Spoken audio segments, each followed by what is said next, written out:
ഇതാണ് നമ്മുടെ ജൈവ വളം ഇട്ട് നമ്മൾ വളർത്തിയെടുത്ത നമ്മുടെ കുന്നംകായ വാഴത്തോട്ടം. അതായത് കുന്നംകായ, കണ്ണങ്കായ എന്നൊക്കെ പല സ്ഥലത്ത് പറയുന്ന കുന്നംകായയുടെ വാഴത്തോട്ടാണ്. അപ്പോൾ ഇത് നമ്മളൊന്ന് വെയിറ്റ് ചെയ്താണ് കേട്ടോ നിങ്ങൾക്ക് ഇൻട്രൊഡ്യൂസ് ചെയ്യാൻ വേണ്ടിയിട്ട്. കാരണം കഴിഞ്ഞ കുറേ ദിവസങ്ങളായിട്ട് നമ്മൾ ഇതിൻ്റെ പുറകെ തന്നെയായിരുന്നു. നമുക്ക് വിത്തുകൾ കൊണ്ടുവരണം, പല സ്ഥലത്തു നിന്ന് വിത്തുകൾ കൊണ്ടുവരണം. ഞാൻ മുന്നേയുള്ള വീഡിയോസിലൊക്കെ പറഞ്ഞു നമുക്ക് കുന്നംകായയുടെ വിത്ത് കിട്ടാൻ ഭയങ്കര പ്രയാസമായിട്ടോ. നമ്മൾ പല സ്ഥലങ്ങളിൽ അന്വേഷിച്ചു, പല കൃഷി ഓഫീസേഴ്സിനെ സമീപിച്ചു, അതുപോലെ തന്നെ പല കർഷകരെ സമീപിച്ചു. അങ്ങനെയൊക്കെ എല്ലാവരുടെ അടുത്തു നിന്നുമാണ് നമ്മൾ ഇത്രയും വിത്തുകൾ സ്വരുക്കൂട്ടിയെടുത്തത്. അപ്പോൾ ഇത് നമുക്കിനി നമ്മുടെ കുന്നം വാഴയുടെ തോട്ടം നടന്ന് കാണാം. പല സൈസിലുള്ള വിത്തുകളും വാഴകളായതൊക്കെ ഉണ്ട്. അപ്പോൾ ഞാനത് എന്താണെന്ന് പറയുകയും ചെയ്യാം കേട്ടോ. ഇപ്പോൾ ഇത് നോക്കൂ നിങ്ങൾ, ചെറുത് ഇതിപ്പോൾ കുറച്ച് എൻ്റെ അത്ര ഹൈറ്റൊക്കെ എത്തിയിട്ടുണ്ട്. അപ്പോൾ ഇത് നമുക്ക് കുറച്ച് ദിവസമായിട്ട് കിട്ടിയത് കണ്ടോ. ഇതിന് ചെറിയ വിത്തൊക്കെ വന്നിട്ടുണ്ട് കേട്ടോ. ഇപ്പോൾ ചെറിയ വിത്ത് ഇപ്പം തന്നെ വന്നിട്ടുണ്ട്. പിന്നെ അതുപോലെ തന്നെ ഇവിടെ വലുതും ഉണ്ട് കേട്ടോ. വലുത് കാണിക്കാം, കുറച്ച് വലുതാണ്.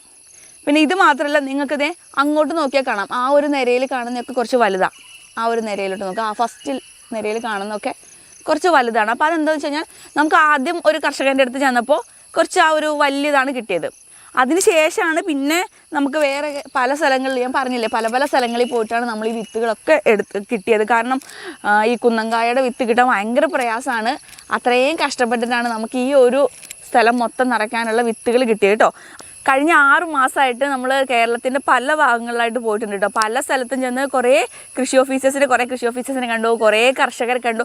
കാരണം ചില ആളുകൾക്ക് ഉണ്ടാവത്തില്ല. നമ്മൾ കുറേ ആളുകളെ അപ്രോച്ച് ചെയ്യുമ്പോഴാണ് ഈ കൃഷി ഓഫീസേഴ്സിനൊക്കെ വിളിച്ചിട്ട് അവർക്കറിയുന്ന കർഷകേഴ്സ് ഉണ്ടോ എന്ന് ചോദിക്കും. നിങ്ങളുടെ പരിചയത്തിൽ കുന്നംകായ ചെയ്യുന്നവരുണ്ടോ, അല്ലെങ്കിൽ ആരുടെയെങ്കിലും കയ്യിലുണ്ടോ എന്ന് അറിയാം. അങ്ങനെയൊക്കെ ചോദിച്ചിട്ട് കുറേ ആളുകളെ വിളിച്ച് ചോദിച്ചു, നേരിട്ട് പോയി കണ്ട് ചോദിച്ചു. അങ്ങനെയൊക്കെയാണ് നമുക്ക് ഇത്രയും വിത്തുകൾ കിട്ടിയത്.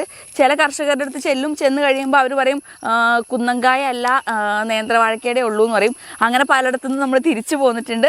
അപ്പോൾ അങ്ങനെ മൊത്തത്തിൽ നമ്മളൊന്ന് കേരളം മൊത്തം കറങ്ങിയിട്ടാണ് ഇതൊക്കെ കണ്ടില്ലേ, ഇതൊക്കെ കണ്ടെത്തിയത്. അപ്പോൾ ഇതൊക്കെ കണ്ടില്ലേ, കുറച്ച് ചെറുതാണ്.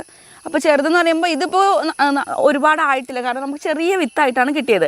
പിന്നെ ഇത്രയെങ്കിലും എല്ലാം വളർന്ന് വലുതാൻ വേണ്ടി, എല്ലാ വാഴയും ഒരു ഇത്രയെങ്കിലും ലെവലിൽ എത്താൻ വേണ്ടിയിട്ടാണ് വെയിറ്റ് ചെയ്തത് നമ്മൾ വീഡിയോ എടുക്കാൻ വേണ്ടിയിട്ട്. കാരണം നിങ്ങൾക്ക് കാണുമ്പോൾ ഒന്ന് കാണാൻ മാത്രം വേണമല്ലോ, അതുകൊണ്ടാണ് ഇത്ര ആവാൻ നിന്നത്.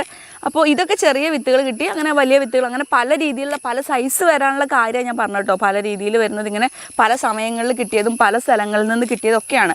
പിന്നെ ഇതിനകത്ത് ചില വാഴയ്ക്കൊക്കെ ഇപ്പം തന്നെ, കുന്നംകായ്ക്കൊക്കെ ഇപ്പം തന്നെ ചെറിയ വിത്തുകൾ വന്നിട്ടുണ്ട്. നമുക്ക് പക്ഷേ അറിയാമല്ലോ, കൊല വെട്ടിയതിന് ശേഷം വിത്തുകളൊക്കെ പിരിക്കാൻ പറ്റുള്ളൂ. അപ്പം നല്ല വിത്തുകൾ മാത്രം നോക്കിയായിരിക്കും നമ്മൾ എടുക്കുക. കാരണം ഇപ്പോൾ ഉള്ള വിത്തുകളെല്ലാം പറ്റണമെന്നൊന്നുമില്ല. കൊല വെട്ടി കഴിയുമ്പോൾ അതിൽ ഏറ്റവും സ്ട്രെങ്ത് ആയിട്ടുള്ള